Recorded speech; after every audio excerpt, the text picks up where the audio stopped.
Okay. So, here we go. We're gonna be seeing what he sees. This is a pretty bad player according to stats. Not the person, but statistics. But according to battle results, this was a pretty solid game for him. But he wants me to tell him what he can do better, if there's anything that he can do better. So we're gonna be taking a look together at this replay and see what we can do. Also, if you guys want me to do maybe one of your replay analysis, but please don't make like work in progress. Yeah, okay. Like good ones. Send me poor ones, and don't send me from good players. Send me from bad players so that I can actually help you. Then you can upload it to my Discord on the share your replay folder. Now, first thing that I noticed immediately, and this is a mistake in my opinion, pretty big one. Actually, two mistakes. First of all, he went here instead of in the cap. There is no carrier in this game. They do have 3 radars, but that's okay. They don't have radar DDs and there's no carrier. So he should have went for B in my opinion and play around this island or simply at the edge of the cap. And he a bit wasted time going like this. To make matters worse, he is switching to the side which already has 2 destroyers. So this team is over pumping this side, leaving middle open, and A pretty weak because Cleveland and Bismarck, like 2 super special dudes that they are leaving this side. Somebody should ping these guys and tell them fight for A. Thunder is even coming to help, and he and the Yu-Yang should stay here. Also, I see you're firing widespread torpedoes.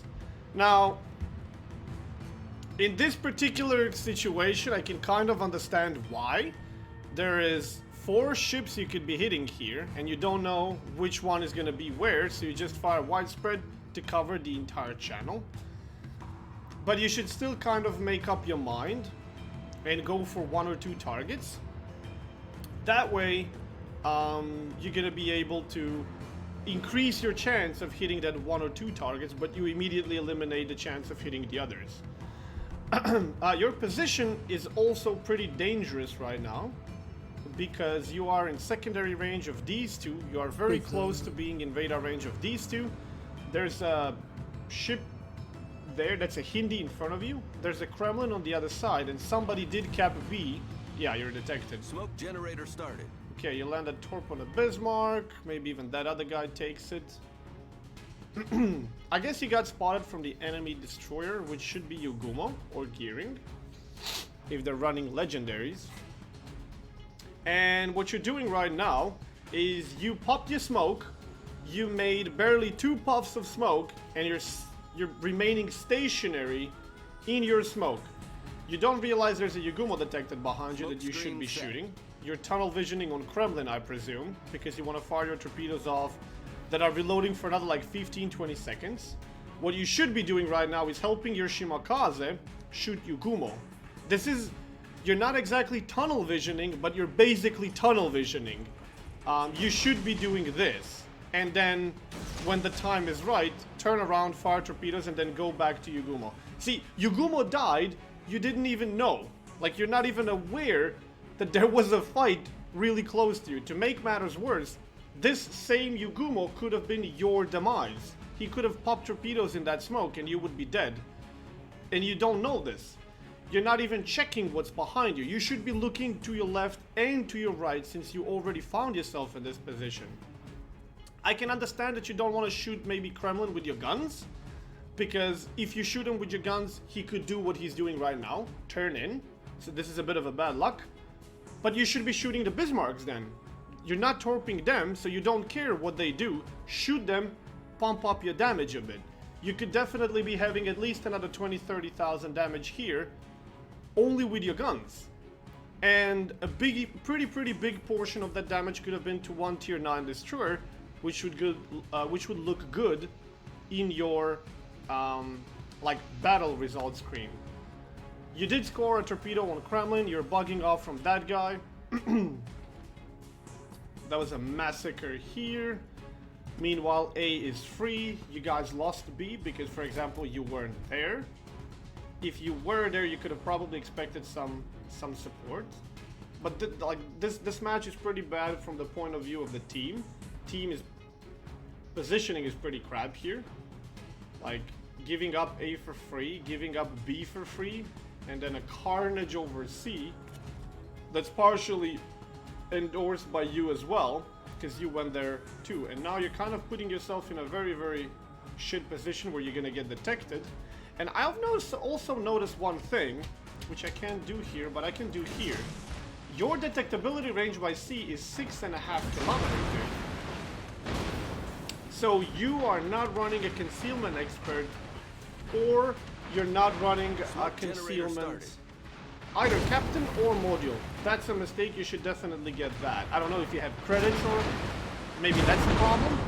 You should definitely look into making your Yu Yang fully concealed, because then it would be 5.8 and not 6.5. That Hindi is...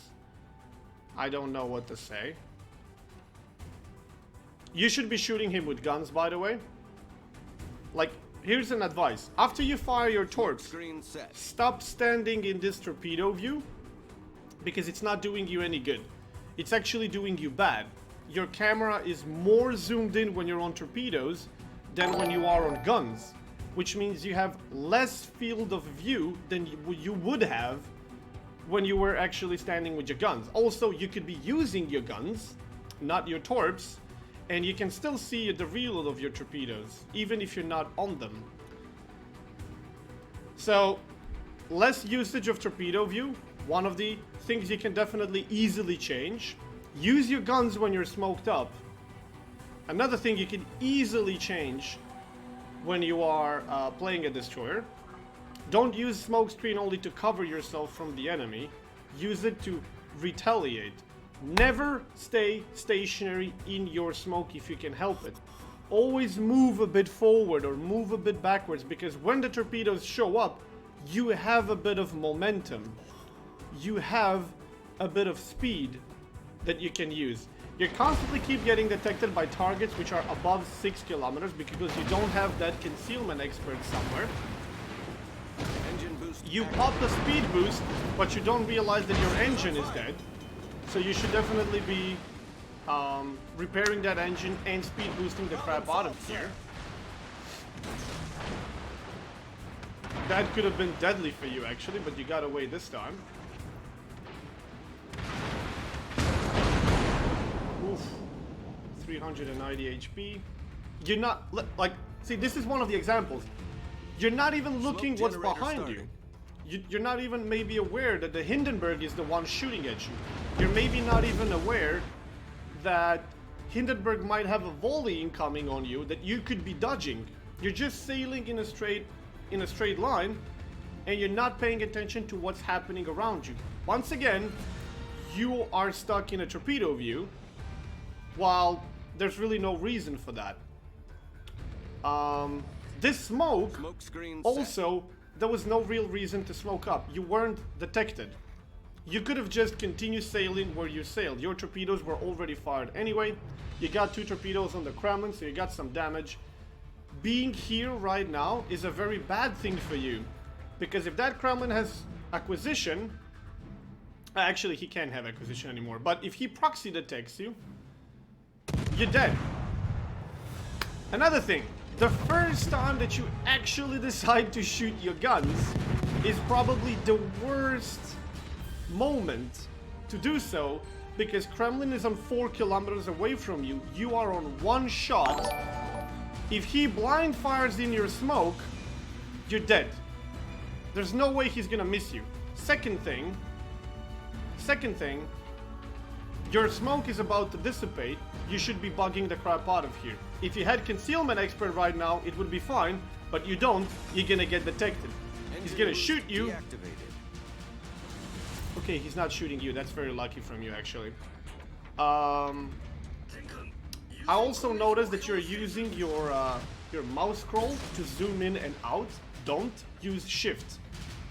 If you press shift, you immediately go into the zoom, if you press shift again, you're immediately back. You don't need to be scrolling.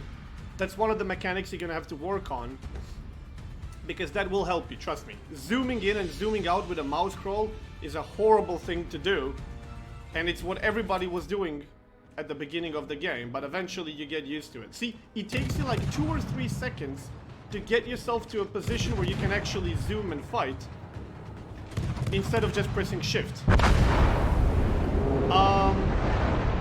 And the fights that you actually decided to use, the times that you actually decided to get in the gunfights were pretty much all bad. They were all going heavily against your favor. One other thing, if you are like here, and there's a target over there that you can partially see, your front turrets probably have a good angle because the target is there. But your rear turret doesn't have the angle because this iceberg is covering the ship. So you have C, like Cyclone, and you can switch the view between turrets. It will help you in situations like when you were trying to shoot Kremlin, where half of your ship could see it, but half of the ship couldn't, and you were basically just having a problem staring at this iceberg instead of actually looking at the Kremlin. A simple press of C will switch your what's it called? Camera view from one of the turrets to the other. So, to sum up what I've seen here, first thing that you need to do, if you can, get a concealment expert on your captain. This is a tier 10. You should have at least a 10. You should have at least a 10-point captain. If you do have a 10-point captain, but you don't have, what is it, 5th or 6th module? I think it's 5th. That gives you additional 10-point concealment. You can find this in the in your port under modules. You will have these pluses below. I'm sure you know by now. I think the 5th slot is going to be additional 10% concealment. So do that. Your concealment will drop from 6.5, I believe, to... Oh, now I can actually... Oh, I actually can't. I can only zoom in and zoom out. That's fucking weird. Anyway, it will drop from 6.5 to 5.8.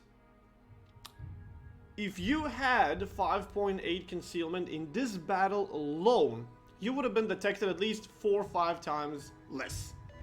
Second of all, do not smoke screen just one puff. Slow down to 1/4 speed.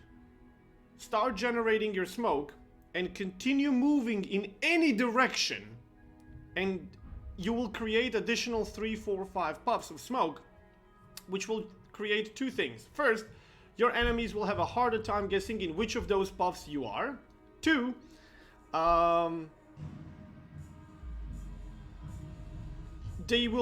you will have more space to maneuver and move in. Second, or third, I don't know, do not stay stationary in your smoke. Ever, if you can help it. Especially when you were as deep as you were, like here, and there's targets on your left and targets on your right. Don't do that. First of all, I wouldn't even recommend you being here. One of the first things that I would have told you is, and I did, go for B, don't go here. If you already did ended up here, try to make yourself in a position that you're not really exposed to both sides. That's not a good idea for you. Also, you gotta stop using... you really should stop using the torpedo view. Even though you may be playing like a Benham or Somers or something that's like really torpedo-oriented ship, do not stay in the torpedo view, because every time you switch from guns to torpedoes, your camera gets a bit closer and you have a shittier view. Also, when you are in your smoke screens, use your guns. When you are in your smoke screens and you're using your guns, move a bit. 1/4 speed forward for 10 seconds, then stop, 1/4 speed backwards, so you're harder to hit. Minimap, you need to pay more attention to minimap. There was a lot of things actually happening in this game very close to you that you were not aware of. Like, You could have helped Yoshima with your guns against Yugumo. You could have not gotten detected by a couple of ships. Also having concealment would help you there. I think that's like... If you change only this, what I told you, you will improve tenfold. Using your guns in smoke, moving in smoke, making more puffs in smoke. Not using your torpedo view, but using your gun view. Using your guns. Paying more attention to your concealment. You played a bit also too aggressive in my opinion. This could have ended up a bit sooner if the enemy was a bit more aggressive on you. And look at the minimap. Try to be a bit more aware of what's going around you, and you will improve a lot more. You will definitely improve a lot more. I really hope this was helpful to you, dude. I'm pretty sure he's not in the chat right now, but he's gonna watch this through VODs. I hope it was enough information for you and it was helpful enough. There's plenty of things that you're doing wrong, but if you are aware that you're doing them wrong and you are willing to accept it and try and change it, you can improve no problem. Like, no problem. You're an aggressive player, you just have to polish the other skills to basically handle yourself in such an overextended and aggressive situation. All of you assholes in the chat, by the way, who are shit-talking this guy, you're lucky that I'm not paying attention to you and I'm actually helping this person, because if I catch you shit-talk this person or any other person that I ever do in the future, you're getting banned from my channel. This is the final, first and only warning. I will not take any shit-talk from people who ask help. You can go fuck yourself, that's all I'm gonna tell you. This person asked me directly to take a look at his replay and to help him, and that's what I'm doing. And I will not take any shit being thrown his way. And I only hope that he can ignore the chat and assholes and focus on what I was telling him and take these advices to improve himself, because absolutely you can improve. There's so many things that you can improve here. And yes, you did end up with 133,000 damage game, which is pretty good result for a Yu-Yang, for any destroyer in any tier. And I wouldn't really say that you got lucky. You told me in a private message that you got lucky with your torpedoes. I wouldn't really agree. I think torpedoes were fine. Torpedo choices can always be different. I wouldn't really use widespread. I would use narrow spread, for example. Also one of the things that you can change. So, yeah, I wouldn't really call it lucky. I would really just say you have so many things and so many areas where you can actually improve your play that doesn't really originate simply by dropping torpedoes. So yeah, I really hope this was helpful to you, dude. And good luck to you in the future.